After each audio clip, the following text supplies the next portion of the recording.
Okay, good morning, everyone. Good morning, everyone. Sadly, we're in a different venue today. This is our weekly Tanya share, which today is dedicated in tribute of Mrs. Jaffe Shalom Simarivka Bas Nisan Halevi. So, what we're going to be doing today is we're going to start with 2 chapters of Tehillim, and then Tzedakah, and then I'm going to do some of the Tanya where we're up to. And then we have a few words of tribute by some of her friends and some of the class to some words of tributes in memory of Mrs. Jaffe. That's the plan now till the program from now till 11 o'clock. Okay, so if you have a Tillim on your phone, which one are we doing, Rufka? We're starting with Kapitel Chaf. And then the Rebbe and the Rebbetzin. Okay. We'll start with Kapitel Chaf.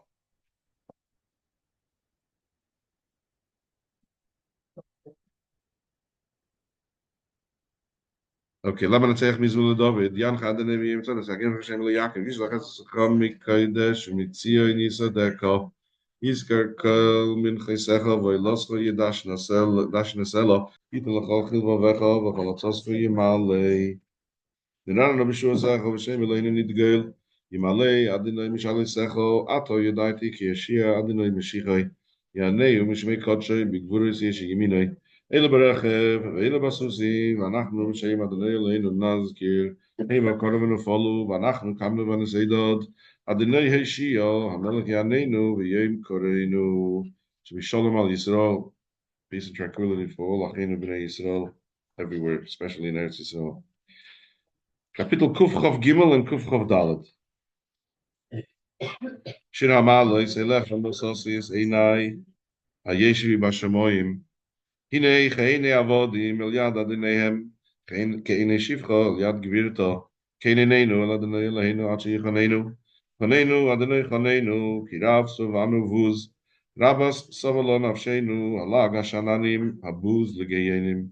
Kapitel Kuf Chav Dalet. Shir HaMa'alos leDavid, lule adonai shoyolanu, yemanu Yisrael, lule adonai shoyolanu, b'kuv oleinu adam, azay chaim b'le'unu, b'chareis apam bonu, Azay hamayim shetafunu nachla over al nafshenu. Azay over al nafshenu hamayim azidoinim. Baruch Adonai shaloi nesanonu teref l'shinayim. Nafshenu kitzi panim notam b'ach yekshim. Hapach nishbor v'anachnu nimlotnu. Ezreinu b'shem Adonai eisei shomayim v'oretz. In Tanya, when we're tzedakah, yeah. So, if you're watching this at home, if you have going there, saying, putting some tzedakah. And of course, if you have water or whatever it is, it's also good to say l'chaim. Important to say l'chaim. It doesn't have to be, it can be water as well. You can say l'chaim on tea and coffee as well. Important to say. Yeah.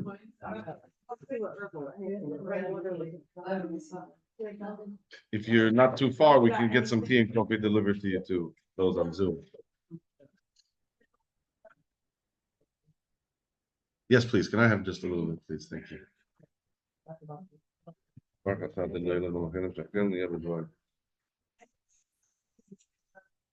L'chaim, l'chaim, l'chaim tovim aruchim. You only have simchas and good things, and she should be a good to better and shemaim for all of the Sheikh Beis Chabad in Manchester. Tanya share all good things, and that she always wanted to bring Mashiach.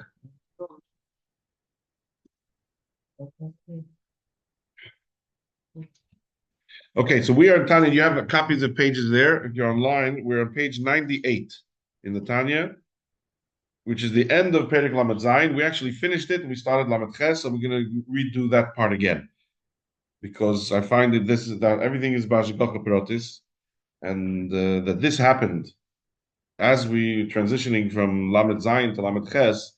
Obviously, it's very much connected. as Mrs. Jaffe said many times, you never finish learning Tanya. Because I once said we used to every sometimes suggest that perhaps before you Shvat or before a Yom Depargadim or something, we should do something to prepare for that. She says, look, you can take a vote, whatever everybody wants. I think it should only be Tanya. There's other opportunities for other things. But she was happy, and after she said, "Oh, it's good we did that. We did Basiligani, we did some Vata Tetzava." But Tanya, that was her life. She said, "You never finish learning Tanya." And that's why over the years we went again and again. And in my time that we were doing this, I think it's 8 years. We did Shaykh Vemuna, and Nigeris Tshuva, and we did Nigeris Kedesh, and we started the Kuti Amorim. And we already did more than half. We're already holding Lamed Ches, which is 38 out of 53. Baruch Hashem. So you have it in front of you, page 98, by the two dots, just above the middle of the page. And we're going to go to the two dots on the next page, just above the middle of the page.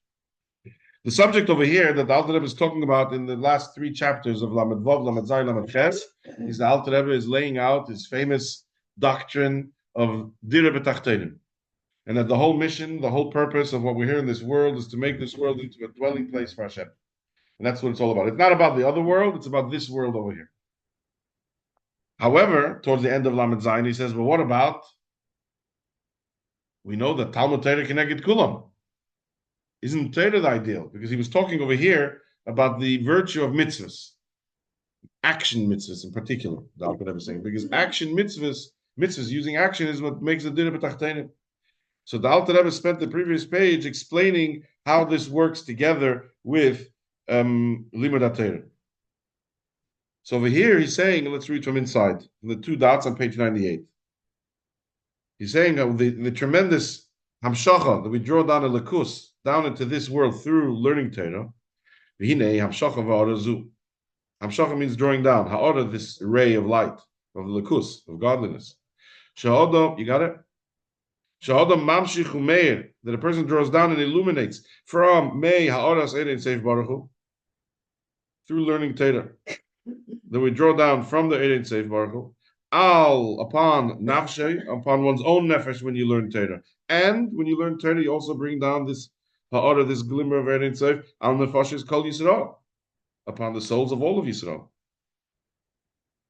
He hashchina knesses Yisrael, which is what is this ayr? The shchina from the knesses Yisrael, which is what's called the knesses Yisrael, is the mocker, the source of kol neshamis Yisrael, of all the kmeshikos of the common, as will be explained later on. So all of this is done alidei eisek haTorah, through learning Torah. So this hamshacha, this bringing down, this ray of elikus, of erein seif, from Knesset Yisrael through limud Torah, this is called nikras beloshen, with the expression kriya. You heard the term kriyas haTorah. The simple meaning of kriyas haTorah is when you're laning, people think, right? Well, where does it come from? Kriyas haTorah, the Alter Rebbe gives us here a new interpretation. Kriyas haTorah means, kriya also means calling, as in Chumash Vayikra Hashem el Moshe, God called Moshe. Then when you learn Torah, you're actually calling the Eibush, the Kera b'Torah. Pirush, he explains, when you're learning Torah, you're calling HaKadosh Baruch Hu to come to you. You're inviting the Eibush to come to you, so to speak. Like you're calling your friend. You want to come over? It's an amazing idea. You want to call the Eibush there? Learn Torah, and that's a calling where you call the Eibush to come, like someone who calls his friend. Or another example, uchaben katan, like a small child, hakeda la'aviv, who calls his father or his parent, lavayelav, to come to him, liyos imay, to be with him. The child is calling to the parent, please come to me, but to be with me, b'tzav sachada, in one bond, v'loy liparid mimenu, and not to be, don't separate from me. I don't want to be alone. How do I call the Eibush to be with me in a bond because I don't want to be alone? Alter Rebbe says that's through limud Torah. That's kriya, the kriya satera. This is one of those lines in Tanya that we don't hear much about. Doesn't get the publicity it deserves. That the Eibush is like a father who we call, a parent who we call. I don't want to be alone. There's nothing more precious than the embrace of a parent to a child at any age. And here, through Limud HaTorah, the Alter Rebbe uses this example. First, he gives the example of calling a friend, then he gives the example of a parent. This is the meaning of the pasuk which we say in Asher every day. The Eibush is close to all those who call out to him. Again, the common interpretation of those who call out to him is people say tefillah, davening.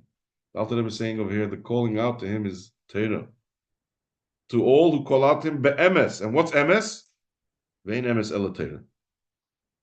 Torah is emes. Emes is one of the words used about Torah. So it's a new interpretation of this pasuk, which we say multiple times a day. Vein emes ela Torah. This means that we call he calls out, you call out to the Eibishter. Alei Torah dafka la'afuki, to the exclusion to not to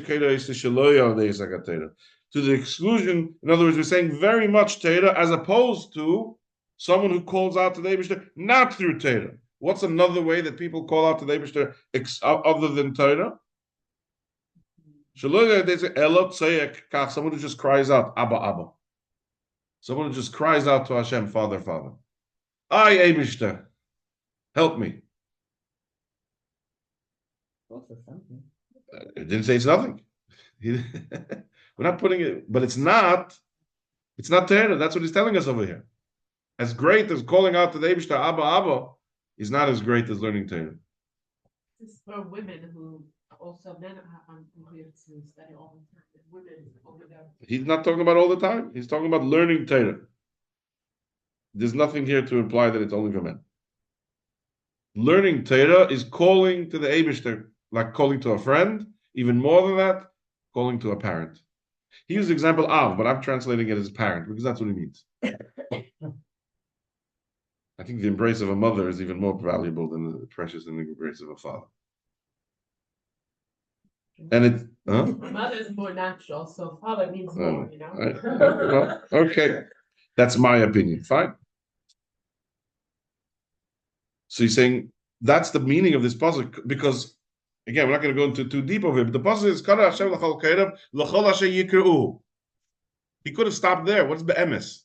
If it's talking about davening, otherwise why are you davening if it's not with an emes?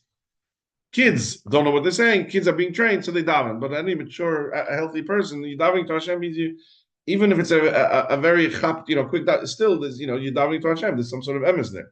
Torah could be person's learning. You want to know knowledge. You want to learn. You want to understand. It could be academic. To learn Torah be'emes is already something that you need to. It's a different way of learning. To learn with an emes, and that's what he's saying over here. That's why he's giving this alternate interpretation to the conventional understanding of emes. Kol asher yikru be'emes, ein emes ala Torah. And therefore he says la'afuki. This is coming as opposed to someone who just calls out to the Eibishter not through learning Torah, but ela tzei kach abba abba. Now, you said, but that's also value. He says, as the Navi, someone have an English Tanya, how does he translate Kabel? No. Kabel means as the not criticizes. Just 1 second. I saw it earlier and I forgot it already. Page 98. Here we go. As the prophet laments over him. Someone who calls Abba, Abba, that what? Ve'ein koyre b'shmecha. No one calls in your name. As he explains elsewhere, which in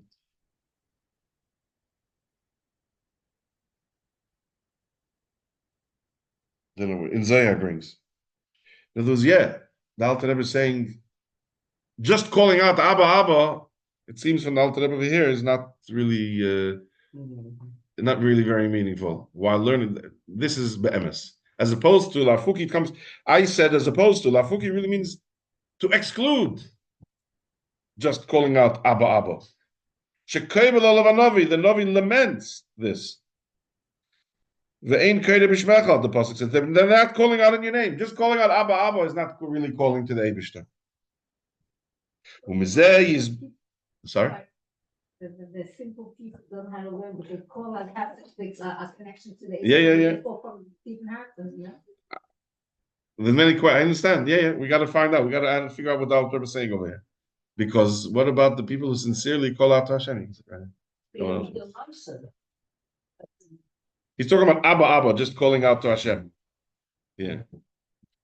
Okay. And for this, any person with seichel yizbein will meditate on this. To be able to do this, how you can? So now we're saying the mission, the goal is Torah be'emes. To do that, he's been in a maskil lahamshich all of yira gdeila, that we should be able to draw upon ourselves great awe b'shas esek haTorah when you're learning Torah. Because of the as we learned earlier, Perek of Gimel, to learn Torah not just as an academic study, not just because it's interesting, which it is, but hopefully it is, but to actually feel the awe. I always give the example. Mrs. Jaffe always said, if the king, we used to say the Queen of England, and I said, if the King of England comes in, I don't know if I would. But then she agreed, the King of England comes in, whether you like the monarchy or not, you feel in awe. When you're learning Torah, you're calling over the Eibishter, that's where the awe comes in. Then he gives a second mashal of a child calling to a father, it's not that awe. But he point out that I was saying over here, that is part of learning Torah be'emes, when you feel the Yira G'dayla when learning Torah, when you feel the presence of Hashem when you're learning Torah. So there's a degree of awe. Okay. Now we move on to Perek Lamed Ches. Here the Alter Rebbe changes gears till now he's telling us about action, the virtue of action mitzvahs. Even if it means that there's no kavanah, there's no action is the most important thing. However, and now for the next 3 chapters, kavanah is still a very important thing. And he's going to be discussing the value of kavanah now in this chapter for the next 3. We're going to do till middle of the next page. Perek Lamed Ches. If you have any questions, of course, you're welcome to say. Hine, in Kol Hanal Yuvan Heitev, with all of the above, we'll understand properly now, we'll be able to understand the Psak Halacha. Now we'll be able to understand the ruling in Halacha Harucha B'Talmud Poskim, which is explained in the Gemara and later on in the Poskim. What's the Halacha? There's a Halacha that the Hirur Lav Kedibur Domi. That thought is not like speech. As he'll explain. That there are certain things that you're not yetzer by thinking about it, you have to actually verbalize it. For example, he says, "V'im kora kriya shema." Person read kriya shema b'machshavtei u'beliboy, with your heart and with your mind and in your heart. In the West, that's where we did it in school. You read a book, right? In a yeshiva, no, people don't understand. They go to in university, lahavdil, or in a library, everyone's reading. In Torah, it's loud. You go to yeshiva, I'm sure everyone's reading loud, and it's the whole because hiru lav kedibur domin. Alter Rebbe says there, you don't fulfill the mitzvah of learning Torah, or in this case, starting over the mitzvah of saying Kriya Shema by reading it, by thinking about it. There has to be action. There has to be verbally. Third line. If a person read Kriya Shema in thought and with his heart alone, with all to the extent of your kavanah that you're capable of having. Lo yotze yedei you've not fulfilled the obligation. You got to go back and reread Kriya Shema again if you want to fulfill that mitzvah. The same thing applies with benching. The benching that's deraisa. Ubeshar brachas derabanan, the same thing applies to the other brachas which are derabanan. Deraisa is birchas hamazon. Then there's the derabanan brachas. Also, he says, you're not yetzer by thinking it, you have to actually say it. Ubetfila, and so too in davening. And so too in davening. Jaffe was very much into davening. 3 times a day she used to daven, and she used to verbalize it. And we learned this 2 weeks ago. We learned these lines. She was nodding her head. She could relate to this very much. That the halacha is certain things you have to actually. There has to be the action of it. There has to be the action of moving the lips. There's a beautiful Sikha from the Rebbe where he explains an interesting thing. It just comes to mind. We're talking about that the Hiru Lav Kedibur Dami. He says that when you learn, he's talking about the Friedrich Rebbe in Yud Shvat. So the Rebbe once said in one of the early Yud Shvat Farbrengens that when you learn the Torah of the Bali Lula, you learn Tanya. So the Gemara says, when you learn the Torah of someone, so his lips are moving in the kever. The Gemara. So the Rebbe says, as a scientist, there's this thing called the butterfly effect. You know what that is? That a scientist, that everything in the world is all connected, and a butterfly can flutter somewhere on the other side of the world, and it causes movement in the atmosphere, in the air, and it can cause a hurricane on the other side of the world. Because nothing happens on its own, and even a little teeny wind from a butterfly has an effect. So the Rebbe says, if his lips are moving in the kever, then it affects the whole world, because it's movement. And if there's movement, something moving, not just the lips, is causing the. So when you learn the Torah of, in this case, Tanya, or you learn a Sikha of the Rebbe and so on, that's actually causing his lips to move. And then, even in science, the Rebbe says, it has an effect on the whole world. Begashmis. Alter is saying over here, it's not enough to think, even with kol kavaker kavanasa, he says here in the fourth line, even if you said Shema with intense kavana, which is a beautiful thing, you didn't move your lips, there was no action. There was no action, there was nothing happened. Contrasting that, last line of the page, if a person did enunciate with his lips, but had no kavana, said the words of Kirishma, you fulfill your obligation b'diavad. It's not the ideal way of doing it, but you fulfill your obligation b'diavad. No kavanah. Vein tzorich lach, so you don't have to go back and repeat it. Except levad mi pasuk Kirishma shel Kirishma, except the first pasuk of Kirishma. If you said that without kavanah, then that you should go back and at least have some kavanah. Oh, and also bracha rishayna of tefillah shemines. Also the first bracha of shemines. Kedisa v'reish perek beis the brachas, where it says over there, Adkan mitzvahs kavana, up until that first bracha, or the first pasuk of Shema is the mitzvah of kavana. Mikan veilach mitzvahs kriya. From here and onwards, you fulfill it just with reading. You don't have to have had kavana as well. Why is that? Why is it so necessary, the action? This is because because the neshama doesn't come down into this world for the reason that the neshama needs to have a tikkun. The neshama does not need a tikkun. Then why does the neshama come down into this world? Not for itself, but it needs to have a to achieve a tikkun for the world. That's what he tells us now. Doesn't need tikkun for herself. This is a continuation of what he said earlier. The neshama comes down to achieve a tikkun, to draw down air for the nefesh achiyunis, which is the nefesh abamis, the energizing, the life-giving nefesh, and the body. That's what needs a tikkun. So the neshama comes down to benefit the nefesh abamis and the guf.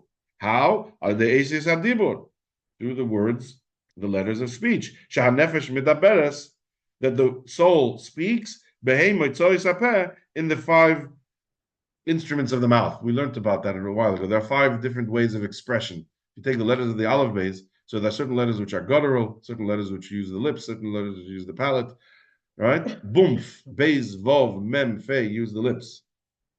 Aha, ayin, aleph, ches, hey, ayin, all use the back of the throat. Then you have lamed, dalid, gimel is the top of the palate, right? You can practice this at home. It's not dangerous. Yeah? So these are known as the Hey Moitzoy Sapeh, the 5 methods of ways of expression of the mouth. So the nefesh comes down not for the nefesh. The neshama comes down into this world to change the world, starting with one's own nefesh achiyunis and one's own guf. How? Through verbalizing, through the 5 methods of speech. And then v'chein b'mitzvahs ma'asiyos, and so too with action mitzvahs, shanefesh oisa, that the soul does, b'sharei v'orei guf, using all the other limbs of the body. Which again was a big novelty over here. The neshama is a perfect neshama. The neshama was fine. The neshama didn't have to come down into this world to achieve a tikkun. The neshama was sent into this world to fix the world. However, let's go a few more lines. Achafal pikein, as great as that is, Amru, they still said that tefillah, b'shar bracha b'lei kavana, that a tefillah or another bracha that said without kavana, you fulfill your mitzvah because you said it, but hein kaguf b'lei neshama. It's like a body without a soul. Still a body, it's not alive. Kavana. So the Alter Rebbe is now dealing with.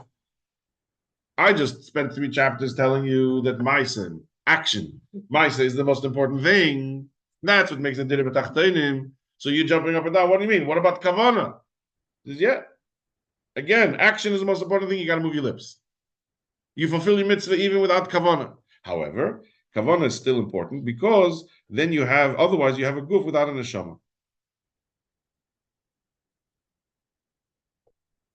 There's a sikha from the Rebbe, he once explained that after the Rebbe started Miftzah Tefillin, 1967, before the 6-Day War. So, like with everything that the Rebbe does, there's immediately a whole avalanche of criticism, and lo ya'aleh v'lo yaveh.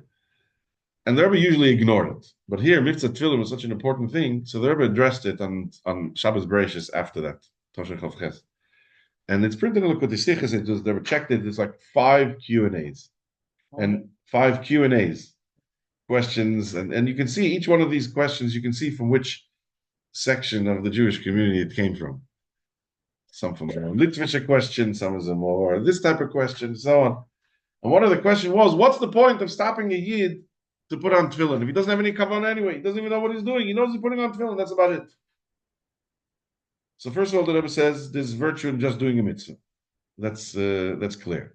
He doesn't have kavanah, okay, so he has what to strive for. One day he'll do the mitzvah with kavanah. Doesn't mean that without kavanah there's no mitzvah. Of course there's a mitzvah. And then the Rebbe says, when you do a mitzvah again and again, and you're used to doing it, so what happens eventually? You run the risk of, habit means you're doing it out of routine, and you're not doing it with kavanah. First time a mitzvah puts on tefillin. Very exciting. You'll remember that. But then the kazakh carries on, it becomes routine. To retain that excitement. Probably the same thing when the girl starts lighting Shabbos candles. Very exciting. Rashi says that the greatness of Aaron HaKohen and Paz Ba'aleska was that he lit the menorah every day for 38 years with the same excitement like it was the first time. Okay, that's Aaron HaKohen. The rest of us struggle with being able to retain that enthusiasm, that excitement. So the Rebbe says, this fellow who's putting on tefillin on the mitzvah tank for the first time, or since it's bar mitzvah, he's probably doing it with more kavanah and more focus than the former Yid who's putting on tefillin every day for 30 years. So you're criticizing that the Rav kavanah, he probably has more kavanah than the one who's doing the criticizing, because it's a novelty. But the Alter is saying over that kavanah, but it's what? Yeah, the Rebbe doesn't say it's not, but it's like a guf b'lei neshama. It's still a mitzvah, it's still a guf, but it's missing. Yeah, it's felt the neshama. There's always room for improvement to be able to do it better. That my davening should have more neshama to it. Pirush, hikmei, shekol habruim she'emei lamaza, just as all of the creations in this world, sheyesh lam guf and neshama, that have a body and a soul. Shehem, what is this neshama? Shehem, everything in this world has a guf and a neshama. What would that be? Shehem nefesh kol ruach, kol chai v'ruach, kol basar. That's the nefesh of every living creature. V'ruach kol basar ish, v'nishmas kol asher ruach chaim ba'apov. And the soul that there is in anything that has breathing life to it. Mikol balechayim, from all animals. If Hashem machayo es kulam mahava isa ma'ayin liyesh tamid, and the Eibishter is recreating them, bringing them into existence from ex nihilo, from nothing, constantly, as we say in davening every morning. V'chadish b'tuvi b'chol yom tamid. Be'ed b'chayo shemashpia b'hem, with the energy, the life that the Eibishter is giving them. Shegama gufa chumri, that even the mundane physical body, vafilu, and then not just humans, not just animals, and not just plants. These are things that all have life to them. And David is constantly investing in them energy and life. But he says, Afilo avonim ve'ovar, even stones and soil, dust, hadaimim, mamash, which is inanimate, also yeshbei eir v'chayas, also has an energy. Mimenu yizbarach v'deibishter. Why does it also need an energy? So it shouldn't return, shouldn't revert to become nothingness. Kishoya, as it was before Cain. as it was beforehand. And yet, you can't compare. He's giving this all it's a long sentence. We're not going to finish it today. Everything has a guf, and the guf has validity on its own, but it doesn't come to when it has the neshama in it revealed, which in our case is kavanah in mitzvahs, kavanah in davening. So you can always enhance the neshama part of it, but even if it doesn't, it's still a mitzvah because you said it, there's the action of it, but it's a guf without a neshama. And our job is to invest as much neshama as we can, to bring into it as much neshama we can, into all of the mitzvahs that we do, the Torah that we learn, the davening that we're saying, the brachas that we're saying, and so on. We'll leave it at here for today, and we'll move on to the next part, where we have a few words of tribute start with two of our regular members in our Tanya share. We'll start with Mrs. Nazan. Okay, so I'm actually probably the oldest besides Susan, member of the Tanya share. I've been going since Rebbetzin Susan gave it in many, many years ago. This year, actually, or last year, somebody asked me to teach at Tanya years ago. When people would ask me to learn Tanya with them, I would say we can learn together. We can learn together, but this time, like I teach Tanya, and after 30 years of learning Tanya, maybe I could start teaching a little bit. And Baruch Hashem, what? So this was thanks to the Tanya share, that was the passion that Susan had for the Tanya share. Since COVID, actually, things have changed, because before that, there was a whole group of women that sat together around the table with a share giver, and we learned Tanya. But since COVID, everybody's on Zoom. And the only one, I would sit there with Susan, and when Rabbi Shiva came in, Rabbi Shiva was there, and we had like a chavrusa in Tanya, literally, the two of us, and the rest on Zoom for learning Tanya. So it's really created a very, very special bond. She was very warm. Every time I left, she would thank me for coming as if she's doing me a favor, as if I'm doing her a favor. I'm coming to her house to Zoom together with her if I needed to Zoom, to sit with her. And every time I left, thank you for coming. Thank you for coming. Nothing. Thank you for coming. Well, thank you for having me. Thank you for, opening our home, for creating this Tanya share, giving the ability to learn Tanya like this. And it grows on you. You don't even realize it. The warmth and her acceptance and her welcoming and her thanking you and her appreciation for your presence there and for your just grows on you without you even realizing it. When I broke my shoulder and I came to Tanya share, I thought I was a bit healed already by the time I got back. And I'd sit there like this, like because every so often I felt the pain. She would pull me along and start massaging me, massaging my shoulder. It was like at the Tanya share. Without even, like, no pre-planned, nothing. Then she tells me, come during the week, I'll massage you again. It was like... A few months ago. Right, it was a few months ago. Tanya massage. Yeah. Anyway, so these are the little things. But I'm just thinking when I was asked to speak, I said, hey, these are very nice things. But what can you actually talk about, that you really, how could you put it into like and something hit me finally, like it took the consistency. I think her constant. I think what shocks, we all thought she'd be here forever. Her home would be this open, warm home. She'd be here forever. The constantness, like, this was going to be there forever and ever and ever. And I don't know, we just, so when we teach mikvah, actually, there's something that we talk about, that a mikvah has two parts of it. There's the stationary part, the keli, that you put the water in, and then there's a fluidness of the water, right? But we have two things in us that are constant. We have to have a very strong identity, very stationary, it doesn't move. But we also have to have a flexibility that moves with it, with what needs to be moved, to change and grow and kind of also be flexible. And if you have one without the other, you're missing something.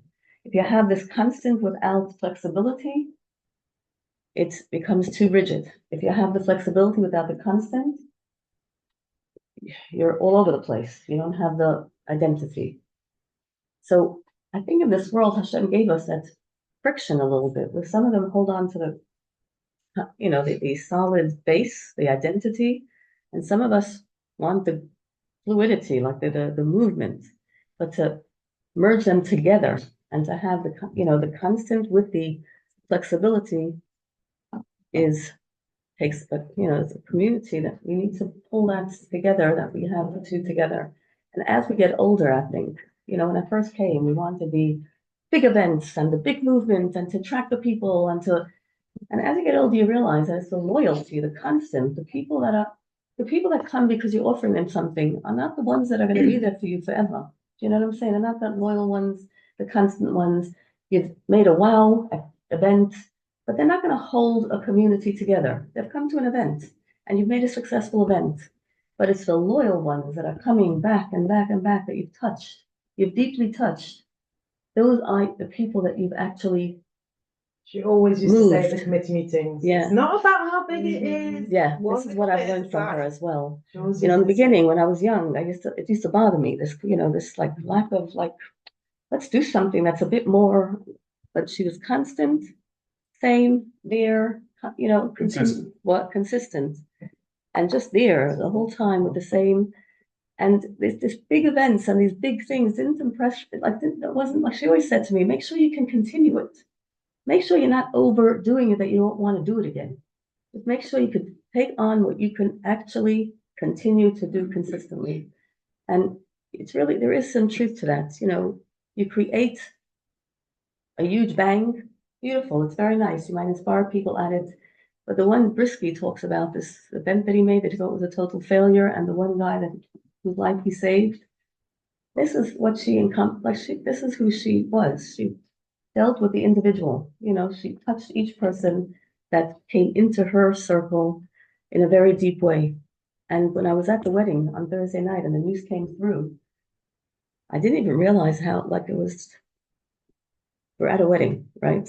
We're dancing with a husband, kala, I guess, on the woman's side.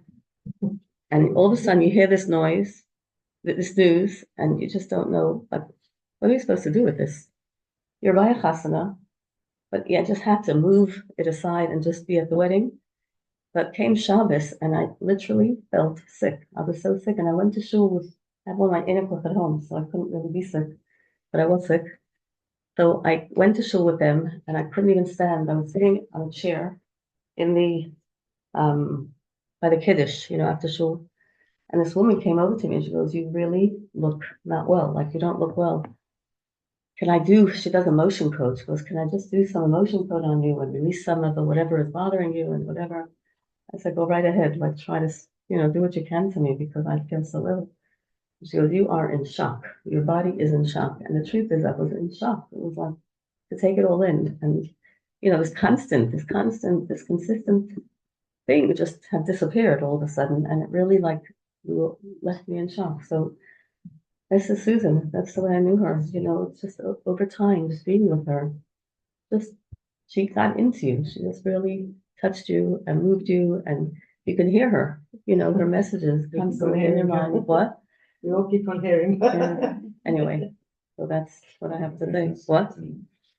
Okay, thank you, Mindy. Don't have to make you regular Henry On Zoom.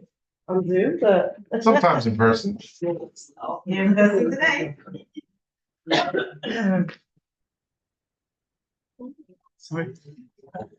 I hope so.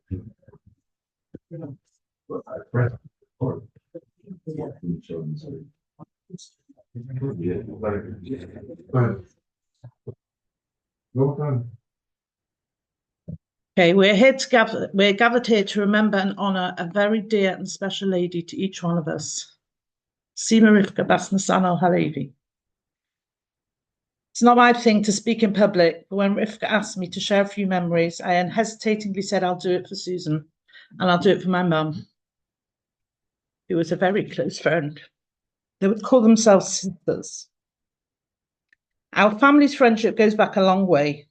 Susan was the founder of Nashei Chabad in Manchester, and my mum was on the committee with her for many, many years. As kids, when we were in Wales on holiday at the same time as the Jaffes, we'd always get invited for one day to go out on the boat with them. And if I remember correctly, the mums stayed behind and we were all sent off with the men.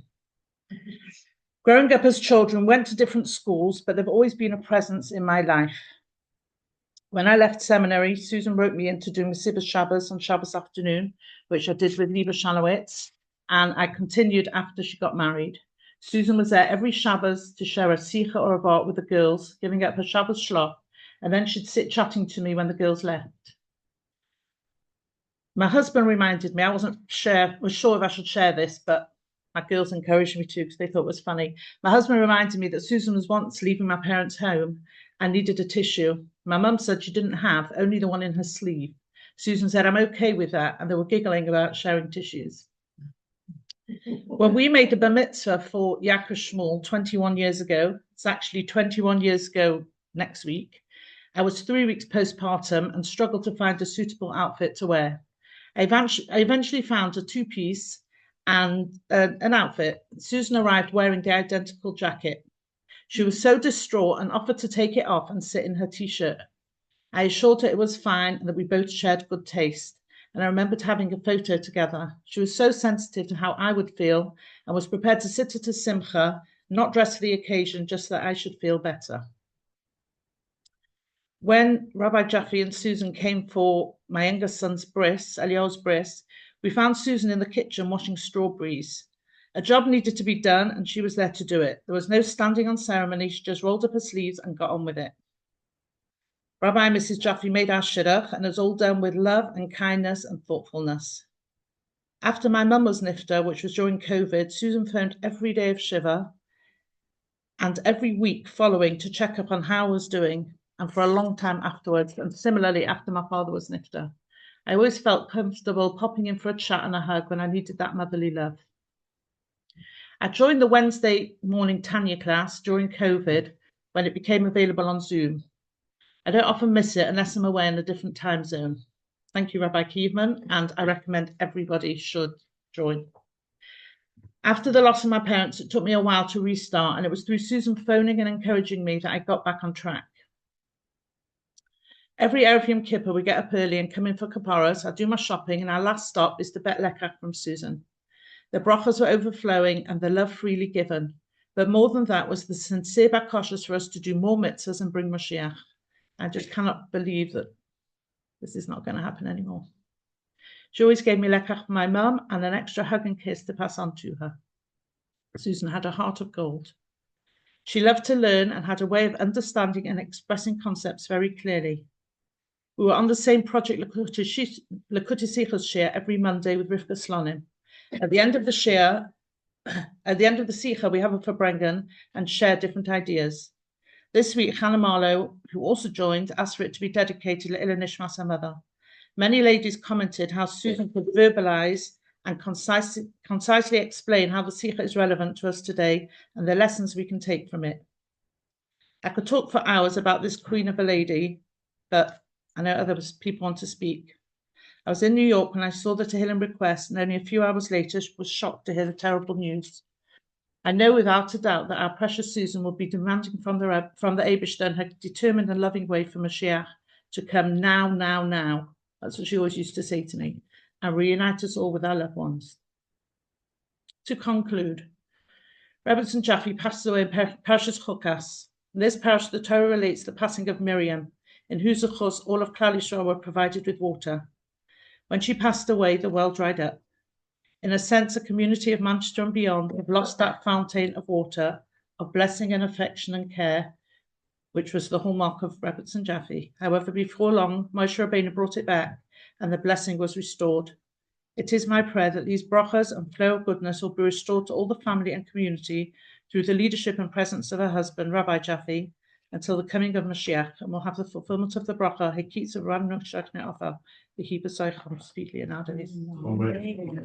Beautiful word. Before we go, is anyone, the floor is open. Is anyone that helps something you want to say? I just want to share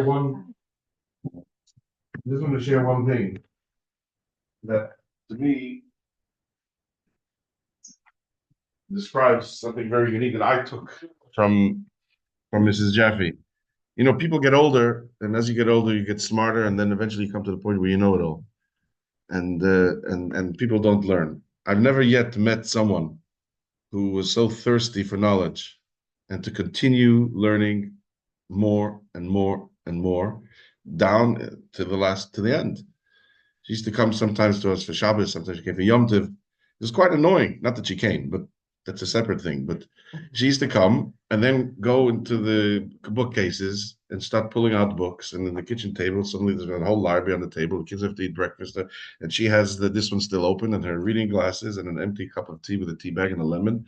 And besides her Chumash and her Tanya and her Tillin that she brought with her, she was just pulling out books. She couldn't, what's the word? She was unsatiable.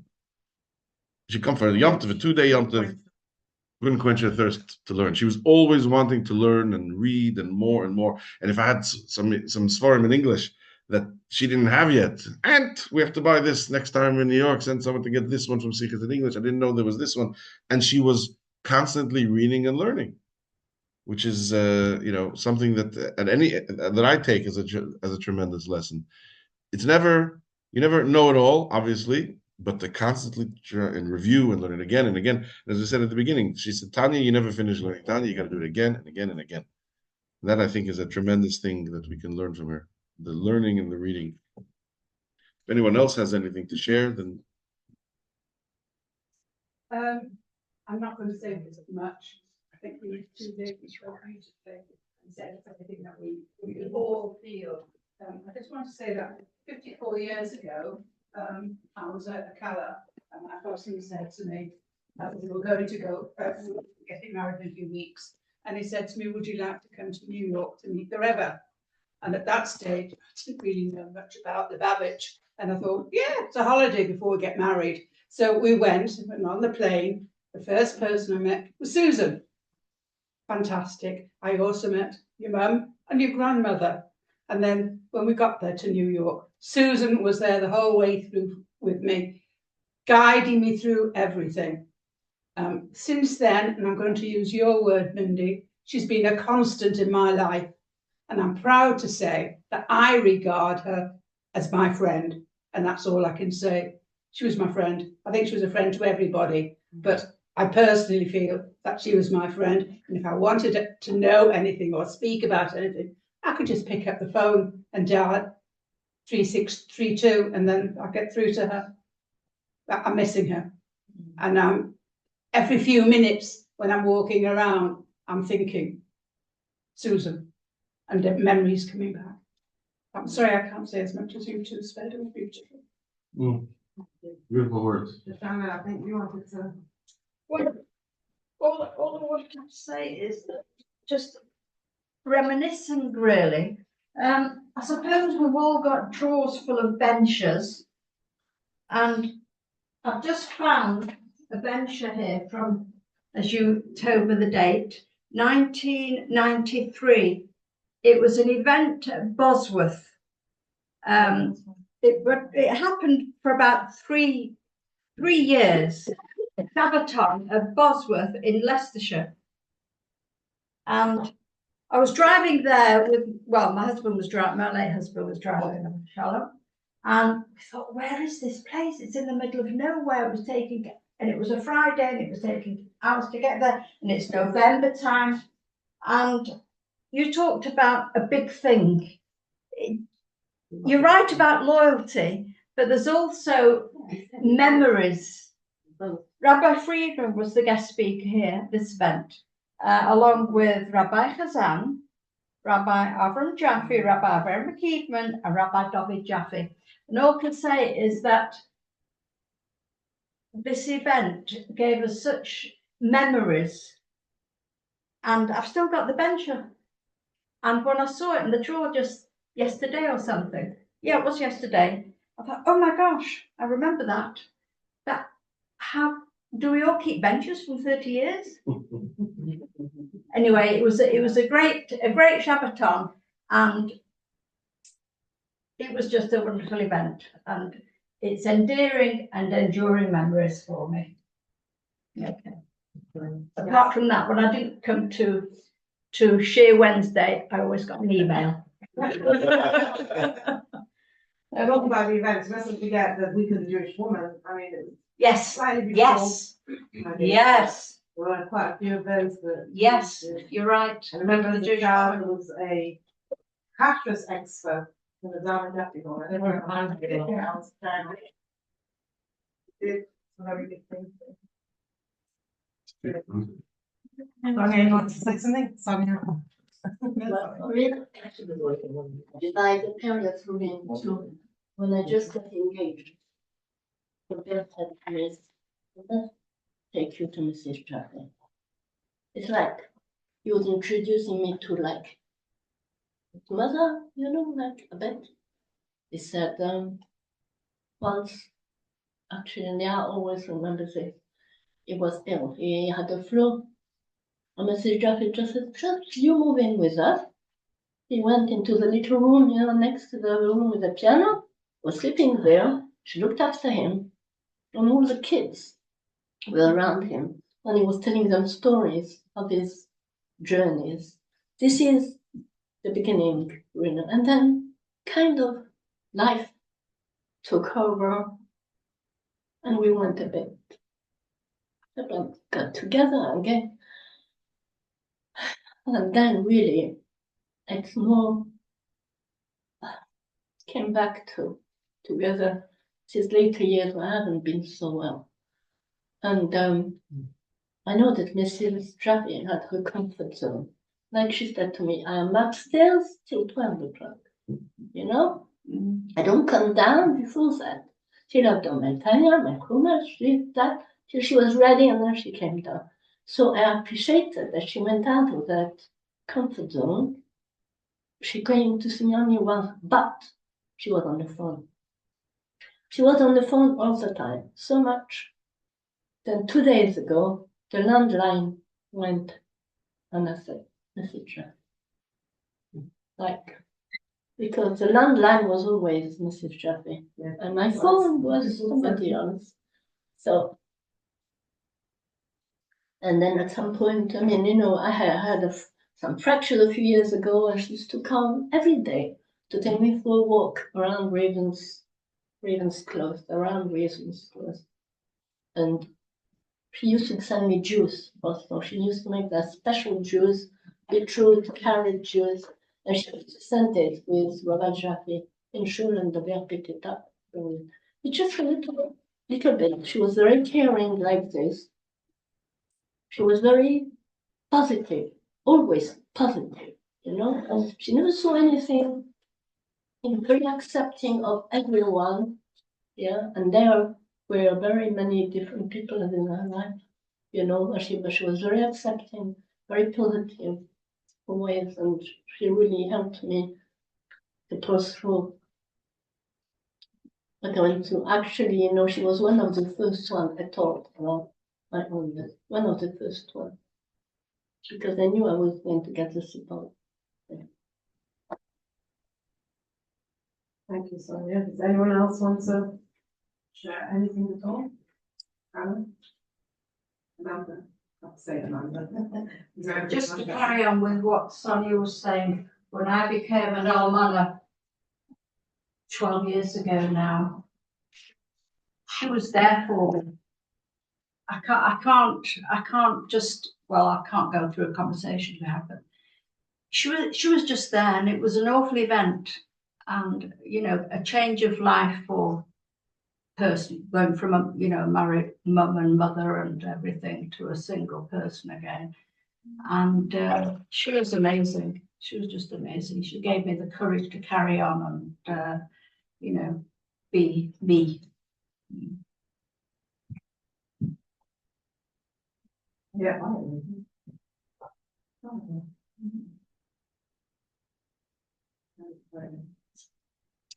There'll be a void. There's a void. The ringing on my phone is for Tanya share on a Wednesday to tell me when it's 11:15 and when it's 5 to 11. That's why it's ringing. It's almost 11. Anyone else has got anything? Otherwise, I must say this spread on the table when I spoke to Lady yesterday and told what we'd like to do. So her next thing was, well, if it's in my house, there has to be food. And her man say, people that will go out to drink, that's it. That's what used to be at the Tanya show, a drink, tea and drink. No, absolutely. I went out and I got some food, so please make Leia happy and take Amazonas, some fruit. Yeah, it's different work. Be a good and better, as I said at the beginning, it should be a good and better for all of council, particularly for us Manchester. The Shiva is Chabad, and the Chabad is beyond. You should bang on the table. Amen. You know, one of the things she always used to say was, you do what you have to do, and Hashem will take care of the rest. Yeah. That was the Hayim and she passed away. You do what you have to do, and Hashem will take care of the rest. That was Hayim. We should write these things down perhaps. Yeah, it's right that I remember it. Yeah. The family upset thing now. This will be the end of the Zoom.